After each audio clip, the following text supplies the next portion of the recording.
Hepinize merhaba arkadaşlar. Yalı Çapkını'nın 97. bölümünde neler olacak tüm detayları ve ayrıntıları aktaracağım. Sadece abone olmayı ve aynı zamanda da videoyu beğenmeyi unutmayınız. En az 150 beğeni bekliyoruz. Hadi hemen konumuza geçelim. Evet, fark ettiyseniz dizide artık her şey yoluna girmeye başladı. Ve bununla birlikte de birçok kişi acaba 100. bölümde final mi yapacak diyor. Çünkü her şey iyi gidiyor. Artık final zamanı geldi gibi gözüküyor ama daha aslında yaşanacak birçok durum var. Eğer baktığımızda yapımcı erken bitirmek istemezse 100. bölümde dizi normalde bitmez arkadaşlar. Ama eğer bitireceğiz diye kendi kafalarına da koydularsa, böyle bir karar alındıysa, şu anda bu karar net değil. Ama dizinin şu anki gidişatına göre de söylemem gerekirse dizi Mayıs ayına kadar şu anda devam edecek gibi duruyor. Eğer yapımcı tabii ki kararı aldıysa 97. bölümde, 98. bölümde hızlı zaman atlamaları ile işte dizi içerisinde 6 ay sonra, işte 1 sene sonra gibi bu tarz atlamalarla birlikte diziyi hızlıca bitirebilirler. Bu da bir ihtimal. Bunu aslında 97. bölümde net olarak göreceğiz. Eğer 97. bölümde hızlı bir atlama olmazsa şunu söyleyebiliriz ki dizi 100. bölümde final olmayacak dostlar. Evet, şimdi de gelelim 97. bölümde neler olacağına dair konuşmalarımıza. İlk öncelikle şunu söyleyeyim, artık Büyük Hanım diziden çıktı diyebilir miyiz? Tam olarak diyemeyiz. Çünkü Karam kaçtı. Büyük Hanım tutuklandı. Bu süreçte de tabii ki asla ama asla Büyük Hanım'dan kurtulduğu anlamına gelmiyor. Tam olarak diziden çıktıkları anlamına da gelmiyor. Şunu belirteyim. İlerleyen süreçlerde elbette zaten birkaç bölüm içerisinde Büyük Hanım çıkacaktı. Yani diziden çıkma olasılığı da bulunsa da şu anda tam olarak aslında 97. bölümde bunlar belli olacak ve ne olacak?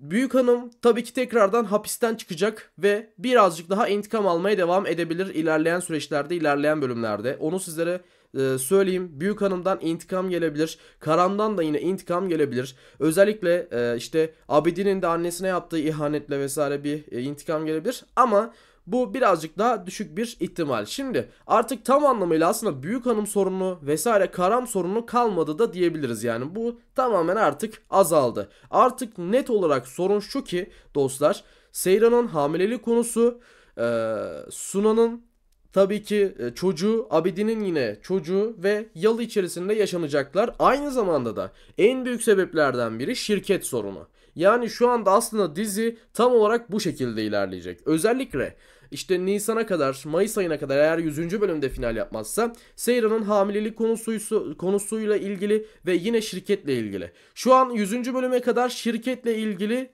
dizi ilerleyecektir. Eğer final yapmazsa 100. bölümden sonra da yavaş yavaş artık Seyran'ın hamilelik konuları vesaire devreye girecek dostlar. Biliyorsunuz Seyran hamile kalamıyordu çünkü. Bunun için de tedavi gerekiyordu. O nedenle de şunu söyleyelim ki ilerleyen süreçlerde Seyran tedavi olmayı seçecek. Aynı zamanda şirket konusuna gelirsek, Seyran biliyorsunuz Ferit'i istemiyorlardı ama Seyran öyle bir yine zekasını kullandı ki yapacağı çizdiği çizimle beraber Ferit'i yanına almaya başaracak. Yani şirketin anlaşmasında biliyorsunuz Ferit'in olması istenmiyordu.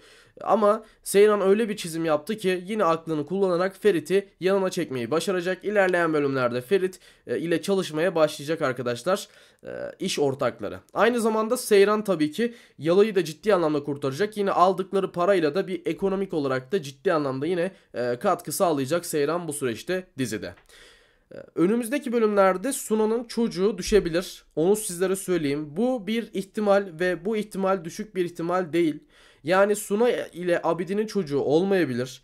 Aslında şunu söyleyeyim sizlere, ilk çocukları Seyran ile Ferit'in olabilir. Yani dizide tahminimizce Seyran ile Ferit'in çocukları olabilir dostlar ilk olarak. Ardından da Suna ile Abidin'in çocukları dünyaya gelebilir. Ama tahminimizce dediğimiz gibi yine de Seyran ve Ferit'in çocuklarının ilk olarak dünyaya geleceğini tahmin ediyoruz. Ardından da Suna vesaire bunların çocukları da olacaktır. Ama tabii ki Suna'nın çocuğunu kaybetmesiyle vesaire yine dizide önemli atraksiyonlar, önemli gelişmeler olacak. Onu da sizlere belirtelim.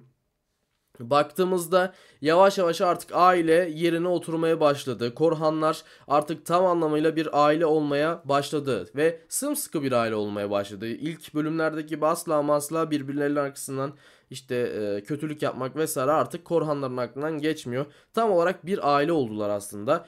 Onu da sizlere söyleyelim.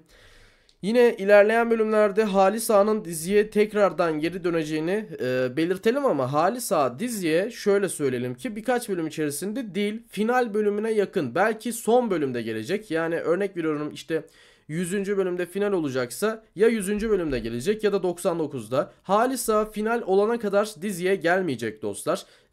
İşte o nedenle de şunu söylememiz gerekiyor ki Halis Ağa şu anlık dizide olmayacak ama dediğim gibi final bölümünde yüksek bir ihtimalle de dizide olacaktır Halis Ağa.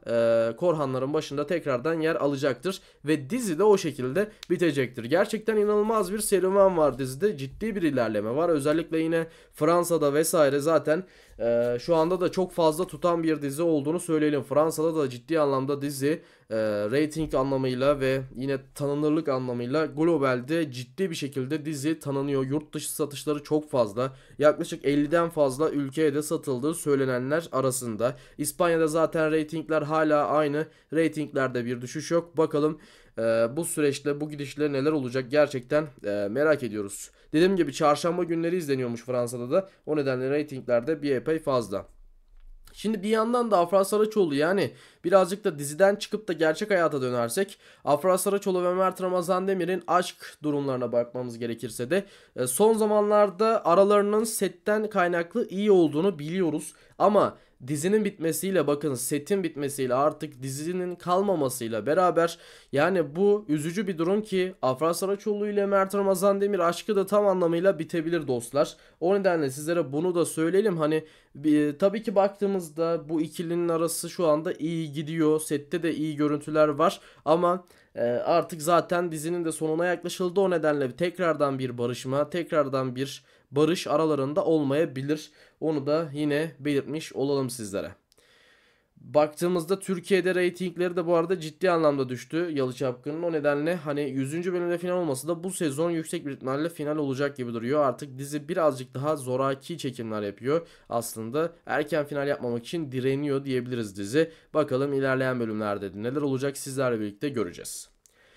Videomuzun sonuna geldik. Evet, sizlere aşk haberlerinden de bahsetmeye, magazin haberlerinden de yine bahsetmeye devam edeceğiz bu konuyla ilgili. Bu süreçte abone olmayı unutmayınız. Yine düşüncelerinizi ve dizinin gidişatı hakkındaki düşüncelerinizi kesinlikle yorumlara yazmayı unutmayınız. Aynı zamanda da videoya 150 beğeni bekliyoruz. Kendinize de çok iyi bakın. Sağlıcakla kalın. Diğer videolarımızda görüşmek üzere. Görüşürüz.